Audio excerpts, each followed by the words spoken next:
खाटू श्याम मंदिर की कहानी। नमस्कार दोस्तों, आज मैं आपको लेकर चलती हूँ राजस्थान के सीकर जिले में स्थित एक ऐसे दिव्य मंदिर की यात्रा पर जहाँ हर साल लाखों श्रद्धालु अपनी मनोकामनाएं लेकर आते हैं। ये है खाटू श्याम जी का प्रसिद्ध मंदिर। लेकिन क्या आप जानते हैं कि खाटू श्याम जी कौन है, उनकी कहानी क्या है और उनमें ऐसी कौन सी अद्भुत शक्ति है कि लोग हजारों किलोमीटर दूर से यहाँ दर्शन करने आते हैं? आइए मैं आपको पूरी कहानी विस्तार से बताती हूँ। खाटू श्याम जी की कहानी महाभारत काल से जुड़ी हुई है। खाटू श्याम जी वास्तव में बर्बरीक हैं, जो महाभारत के महान योद्धा घटोत्कच के पुत्र थे। घटोत्कच भीम और हिडिंबा के पुत्र थे, इसलिए बर्बरीक पांडवों के वंशज थे। उनकी माता का नाम मौरवी था, जो एक नाग कन्या थी। बर्बरीक बचपन से ही अत्यंत पराक्रमी और शक्तिशाली थे। उन्होंने अपनी माता मौरवी से युद्ध कला सीखी और फिर अपने देवी देवताओं की कठोर तपस्या की। उनकी तपस्या से प्रसन्न होकर देवी ने उन्हें 3 अमोघ बाण दिए। ये 3 बाण ऐसे थे कि इनसे बर्बरीक पूरी सृष्टि को जीत सकते थे। इन 3 बाणों की शक्ति अद्भुत थी। पहला बाण उन सभी वस्तुओं पर निशान लगा देता था जिन्हें बर्बरीक नष्ट करना चाहते थे। दूसरा बाण उन वस्तुओं पर निशान लगाता था जिन्हें बर्बरीक बचाना चाहते थे। और तीसरा बाण सभी चिन्हित शत्रुओं का संहार कर देता था और वापस उनके तरकश में आ जाता था। इस प्रकार केवल 3 बाणों से ही बर्बरीक किसी भी युद्ध को समाप्त कर सकते थे। भगवान शिव ने भी उनकी तपस्या से प्रसन्न होकर उन्हें एक दिव्य धनुष प्रदान किया। इस प्रकार बर्बरीक अजेय योद्धा बन गए। उन्होंने प्रण लिया था कि वे हमेशा कमजोर पक्ष की तरफ से लड़ेंगे। जब महाभारत का युद्ध होने वाला था, तब बर्बरीक ने सोचा कि वे भी युद्ध में भाग लेंगे। उन्होंने अपनी माता मौरवी से आज्ञा मांगी। माता ने उन्हें जाने की अनुमति तो दे दी, लेकिन कहा कि वे कमजोर पक्ष की ओर से लड़े। बर्बरीक अपने नीले घोड़े पर सवार होकर अपने 3 बाण और दिव्य धनुष लेकर कुरुक्षेत्र की ओर चल पड़े। रास्ते में उनकी मुलाकात एक ब्राह्मण से हुई। ये ब्राह्मण और कोई नहीं, स्वयं भगवान श्री कृष्ण थे, जो बर्बरीक की परीक्षा लेने आए थे। श्री कृष्ण ने बर्बरीक से पूछा, हे योद्धा, तुम कहाँ जा रहे हो और तुम्हारे पास केवल 3 बाण हैं? इतने बड़े युद्ध में तुम 3 बाणों से क्या करोगे? बर्बरीक ने विनम्रता से उत्तर दिया, हे ब्राह्मण, ये कोई साधारण बाण नहीं है। ये 3 बाण पूरे युद्ध को समाप्त करने के लिए पर्याप्त हैं। यदि आवश्यकता हुई तो एक बाण से ही मैं सभी शत्रुओं का संहार कर सकता हूँ। श्री कृष्ण ने बर्बरीक की शक्ति की परीक्षा लेने का निश्चय किया। उन्होंने कहा, यदि तुम सच कह रहे हो तो इस पीपल के वृक्ष के सभी पत्तों को अपने बाण से बेध दो। बर्बरीक ने तुरंत अपने बाण चलाया। बाण ने पीपल के वृक्ष के सभी पत्तों को बेध डाला, लेकिन एक पत्ता बचा रह गया, जिसे श्री कृष्ण ने अपने पैर के नीचे छुपा लिया था। बाण उनके पैर के चारों ओर घूमने लगा। ये देखकर बर्बरीक समझ गए कि ये कोई साधारण ब्राह्मण नहीं है। उन्होंने श्री कृष्ण से अपना पैर हटाने का निवेदन किया, अन्यथा बाण उनके पैर को भी बेध देगा। तब श्री कृष्ण ने अपना असली रूप प्रकट किया। श्री कृष्ण की चिंता और बर्बरीक का बलिदान। श्री कृष्ण ने बर्बरीक से पूछा, तुम किस पक्ष की ओर से लड़ोगे? बर्बरीक ने उत्तर दिया, मैंने प्रण लिया है कि मैं हमेशा कमजोर पक्ष की ओर से लड़ूंगा, इसलिए जो पक्ष कमजोर होगा मैं उसकी तरफ से युद्ध करूंगा। ये सुनकर श्री कृष्ण चिंतित हो गए। उन्होंने बर्बरीक को समझाया कि यदि वह युद्ध में भाग लेता है तो युद्ध का संतुलन बिगड़ जाएगा। बर्बरीक की शक्ति इतनी प्रबल थी कि वो किसी भी पक्ष को जिता सकते थे।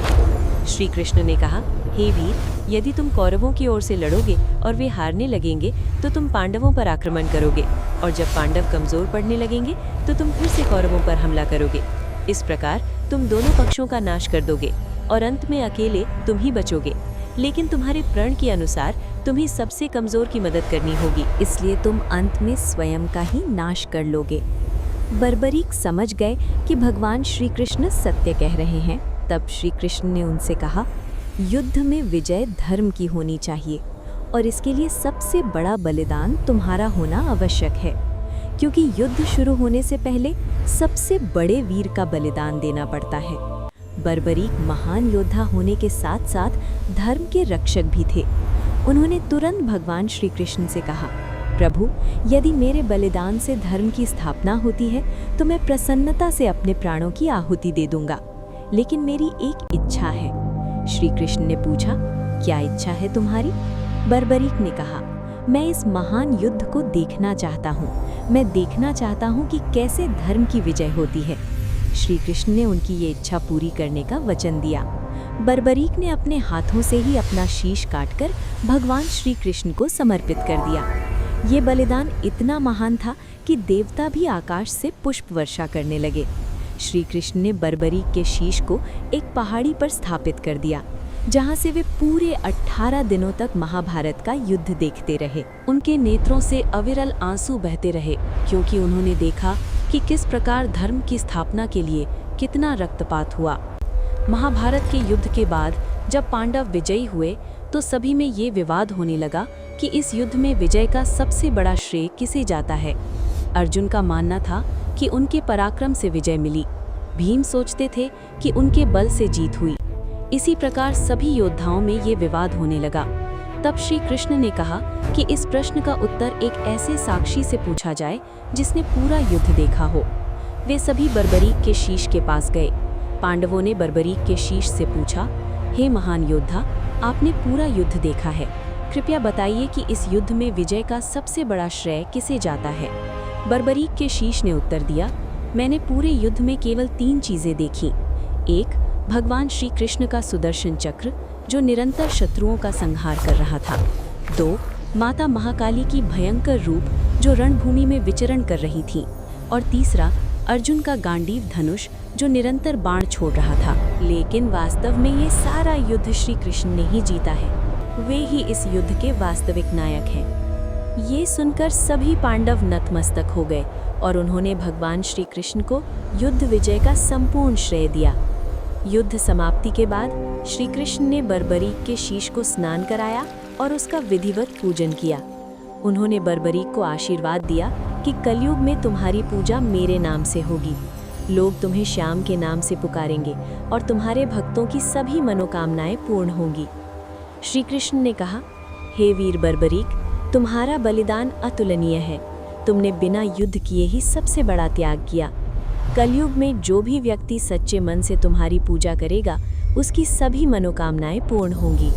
तुम्हें श्याम के नाम से जाना जाएगा, क्योंकि तुम मेरे समान ही श्याम वर्ण के हो। कलयुग में बर्बरीक का शीश रूपी श्री लाल एक किसान को खेत में मिला। उस किसान ने गायें चराते समय देखा कि एक गाय रोज एक विशेष स्थान पर जाकर अपना दूध गिरा देती है।